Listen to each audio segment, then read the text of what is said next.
미 항공우주국 나사의 우주비행사인 스콧 켈리가 1년 가까운 우주 체류 생활을 마치고 지구로 돌아왔습니다. 과학계가 스콧 켈리의 귀환을 주목하는 것은 그에게 일란성 쌍둥이형 마크가 있기 때문입니다. 네, 우주와 지상에서 각각 1년을 보낸 일란성 쌍둥이 형제의 신체 변화를 비교해서 우주와 지구 어디에서 노화가 더 빨리 진행되는지 알아보겠다는 것인데요. 한국항공우주연구원 이주희 책임연구원 전화 연결해서 보다 자세한 내용 짚어보도록 하겠습니다. 안녕하십니까? 예, 안녕하세요. 네, 먼저 좀 궁금한 점이요. 이 스콧 켈리는 구체적으로 좀 어떤 임무로 1년간 우주에서 체류를 한 건가요? 예, 미국 나사 소속 우주인이고요. 스콧 켈리는 무중력 우주 환경인 그 국제 우주 정거장에서 약 1년 정도 체류하면서 장기간에 걸쳐서 인간이 우주 공간에 머무를 때 어떤 영향이 생기는지 신체적, 정신적 그런 변화를 알아보기 위해서 체류를 하고 내려왔습니다. 예, 국제 우주 정거장에서 340일 가량을 보내면서 장기간으로 인간이 우주에 머물면 심적으로나 아니면 정신적으로 또 체력적으로는 어떤 변화가 있는지 확인하기 위해서 머물렀다 이렇게 말씀해 주셨는데 예. 또 이번에 관심을 끄는 것은 켈리와 마크가 일란성 쌍둥이 형제라는 건데요. 예. 켈리와 마크 형제를 상대로 어떤 실험들이 진행될 예정입니까? 그러니까 두 쌍둥이 형제를 한 명은 지구에, 한 명은 국제 우주 정거장에 이렇게 머무르게 했고요. 실제 이제 우주 환경, 국제 우주 정거장의 우주 환경은 그 무중력 환경도 있고 또 우주에서 날아오는 그 다양한 우주 방사선 이런 것들의 영향이 있기 때문에 그러한 것들의 영향을 국제 우주 정거장에 있는 그 스콧 켈리가 어느 정도 받는지 그리고 신체적으로 정말 변화가 있는지 이런 것들을 알아보기 위해서 비교 실험을 한 겁니다. 네, 그렇군요. 한마디로 지구와 우주 이 두 곳에서 어디에서 더 빨리 늙는지 혹은 덜 늙는지 알아보겠다는 건데요. 예. 어떻게 이 노화 진행 속도에 차이가 있을 수 있는지 궁금합니다. 그 배경은 무엇인지 설명해 주시죠.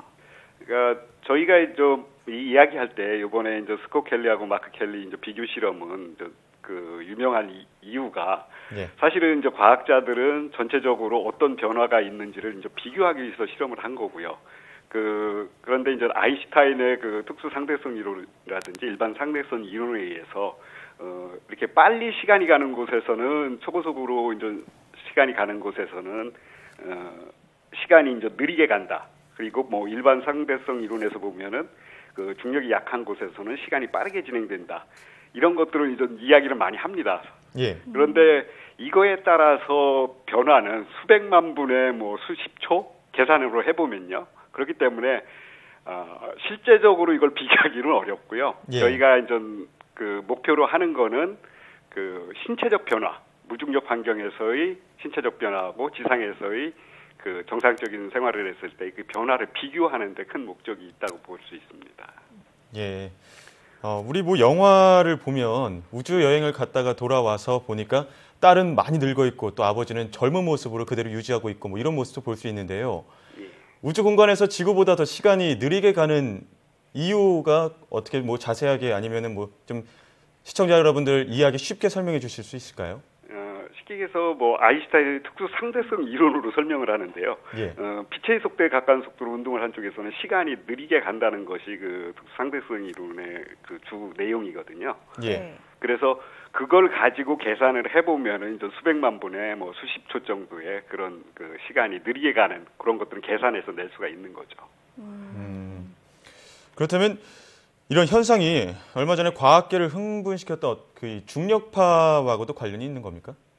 그래서 많은 분들은 그렇게 연관이 되는가 보다라고 생각을 하는데 사실은 크게 관련은 없고요. 그러니까 아까 제가 앞서 말씀드린 바와 같이 이 실험의 목적이 그 우주 환경과 지구 환경 이런 것들을 비교하는 데 목적이 있기 때문에 크게 연관을 되기 어렵다고 이제 생각을 합니다. 어떻게 보면 나사에서 이제 이 주 실험을 하는 이유가 그 2030년대에 그 유인 화성 탐사를 계획을 하고 있습니다. 그래서 정말 장기간에 걸쳐서 우주인들이 이 우주 여행을 떠났을 때 신체적으로 아무런 문제가 없어야 되지 않겠습니까? 그래서 그런 것들을 알아보기 위한 그런 사전 실험이라고 보시면 되겠습니다. 네, 그렇군요. 알겠습니다. 참 환경 차이를 어쨌든 제일 많이 주목하고 있는 것 같은데요. 아까도 영화 얘기 말씀을 드렸지만 영화 인터스텔라 방금 전에 말씀드렸습니다. 우주인이 우주에 머무는 동안 뭐 딸의 할머니가 됐다 뭐 이런 얘기가 나오는데요. 이론적으로 가능한 얘기인지 좀 자세하게 설명 부탁드립니다. 예. 그러니까 특수 상대성 이론, 일반 상대성 이론, 그 아인슈타인의 그 두 가지 이론을 가지고 설명을 하는 거고요. 아까 말씀드렸듯이 빛의 속도로 가까운 곳으로 여행을 하게 되면은 그 시간이 느리게 가고, 또 일반 상대성 이론에서는 중력이 약한 곳에서는 시간이 빠르게 진행한다. 이 두 가지가 주 핵심이고요. 이것을 이제 수식적으로 계산을 해보면은 그 국제 우주 정거장에서의 그 시간과 그 지상에서의 시간 흐름을 이렇게 비교할 수가 있는 거죠. 네. 네, 이번 이 실험과 관련해서 뭐 쌍둥이 패러독스 이런 용어도 나오던데요. 이 쌍둥이 패러독스라는 말이 어떤 건지 좀 간략하게 설명해 주신다면 어떻게 설명이 가능할까요? 지금 계속 뭐 반복되는 것 같은데요.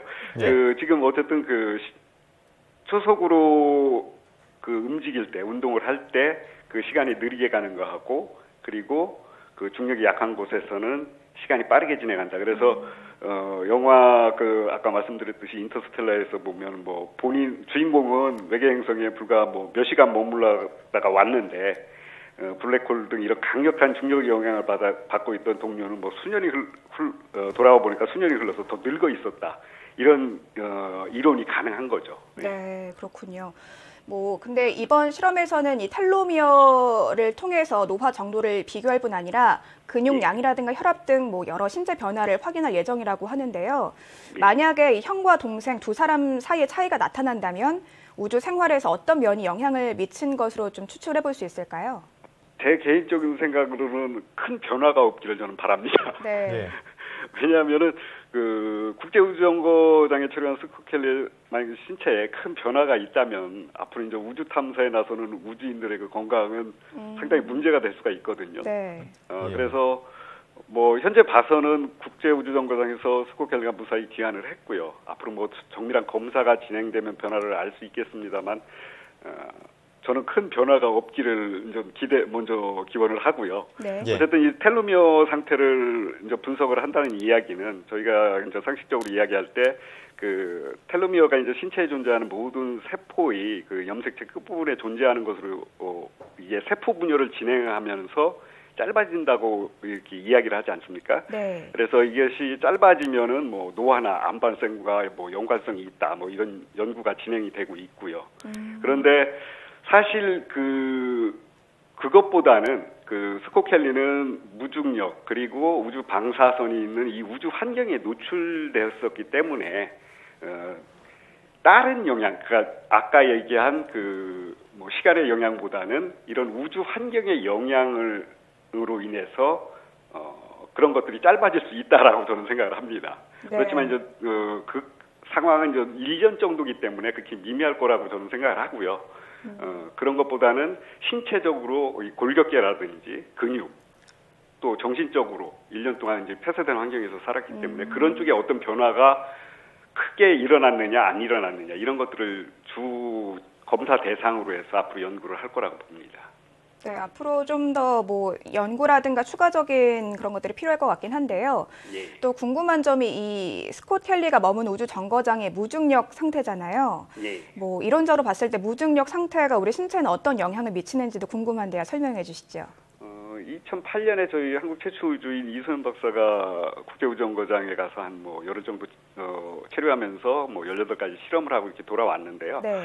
실제적으로 이제 그때 그 경험담을 이제 들으면은 실제 이제 우주 공간에 노출됐을 때 우주 멀미가 생기기도 하고요. 네. 왜냐하면 저희가 이제 지상에서는 이 중력에 기반을 두고서 저희가 방향 감각이라는 이런 것들을 유지를 하는데 실제적으로 그런 게 이제 사라지게 됨으로써 이제 우주 멀미 현상이 나타나기도 하고 또 이제 심장의 무중력 환경에서는 심장에 가까운 쪽으로 이런 혈액이라든지 체액이 몰리기 때문에 뭐 얼굴이 붓는다든지 또 중력이 없기 때문에 이 근골격계가 이제 골격계의 그 관절 쪽에 이제 사이가 넓어져서 키가 커진다든지 그런 현상도 신체적 변화가 일어납니다. 근데 뭐 지상으로 돌아오면은 대부분 수일 내에 이제 회복은 되는 그런 과정을 거치게 됩니다. 네. 얼굴이 붓는다거나 뭐 근골격계의 변화가 있겠지만 또 다시 지구로 돌아왔을 때는 어느 정도 회복이 된다는 말씀을 해주셨는데요. 또 방금 전에 2008년 이소영 박사가 우주정거장에 머문 사례에 대해서 잠깐 또 언급을 해주셨지만 예. 이소영 박사가 이 안에서 18가지 실험을 하셨다고 했는데 어떤 연구와 어떤 실험을 했는지도 설명해 주시죠. 주로 저희가 그 당시에 했던 실험은 주로 기초과학 실험이 되겠고요. 그래서 초파리를 이용해서 실제 우주 환경에서 받는 영향도 연구하고요. 또 세포를 가지고서 그 무중력 환경에서 어떤 영향을 받는지, 그리고 그 각종 재료, 금속 재료라든지 유기 재료를 이용해서 이런 것들이 무중력 환경에서 어떻게 이렇게 결합이 되는지 그런 것도 시험을 했고요. 또 우주 음식도 뭐 10여 종을 개발해서 가져가서 이선 박사가 직접 먹기도 했고요. 그리고 이제 학생들을 위해서 교육 실험 이런 것들도 진행을 했습니다. 네, 그렇군요. 뭐 어제도 저희 뉴스에서 이 소식을 전해드리긴 했었는데 좀 전 세계적으로 이 실험에 대해서 좀 관심이 높은 것 같아요. 많은 분들이 좀 흥미를 갖고 이렇게 지켜보고 있는 상황인데 이 실험이 앞으로 결과에 따라서 어떤 영향을 미칠 것으로 보시는지, 어떻게 활용될 것으로 기대하시는지도 짚어주시죠. 현재 이제 국제 우주정거장에서 이제 다양한 실험들이 진행이 되고 있고요. 분야는 뭐 생명, 물리, 뭐 연소 화학, 뭐 우주 관측, 신기술 실험 이런 다양한 분야의 실험이 지금 진행되고 있습니다. 네. 그와 더불어서 이제 이런 것들을 산업적으로 어떻게 활용할까 하는 연구도 같이 진행을 하고 있고요. 근데 아까 제가 앞에서 말씀드렸듯이 미국 나사에서는 2030년대에 화성에 사람을 보내겠다는 그런 계획을 가지고 있습니다. 네. 그래서 이번 연구를 통해서 화성에 가려면 최소 뭐 6개월에서 8개월 정도의 시간이 소요되거든요. 그리고 이제 갔다 오는 것까지 생각을 하고 거기에 머무르는 것까지 생각을 한다면 최소 2년에서 3년 정도의 시간이 소요됩니다. 이제 그런 쪽에서 볼 때 1년 동안 체류하면서 연구한 결과가 인간이 우주 환경에 적응하는데 이제 필요한 거라든지 이런 것들을 알아낼 수가 있겠죠. 그래서 그런 쪽으로 유용하게 쓰일 거라고 저는 생각을 하고 있습니다. 네, 뭐 제2의 지구라든가 우주에 대한 관심이 점점 날에 갈수록 높아지고 있는데요. 이번 연구 결과가 앞으로의 연구에도 좀 도움이 되기를 기대해 보겠습니다. 네, 지금까지 한국항공우주연구원 이주희 책임연구원이었습니다. 오늘 말씀 잘 들었습니다. 예, 감사합니다. 네, 뭐 말씀해 주셨지만 환경적 차이를 더 심도 있게 알아보기 위한 그런 계기라고 하셨는데요. 연구를 통해서 우주 환경의 어떤 실질적인 연구에 또 도움이 되는 그런 계기가 되길 바라겠습니다. 네, 얼마 전에 이 중력파가 검출되면서 뭐 아인슈타인의 100년의 비밀이 풀렸다 이런 얘기가 많이 나왔는데요. 네. 이번 연구 결과를 통해서 우리가 좀 우주의 비밀에 한 발짝 더 가깝게 다가가는 계기가 되길 기대해 보겠습니다.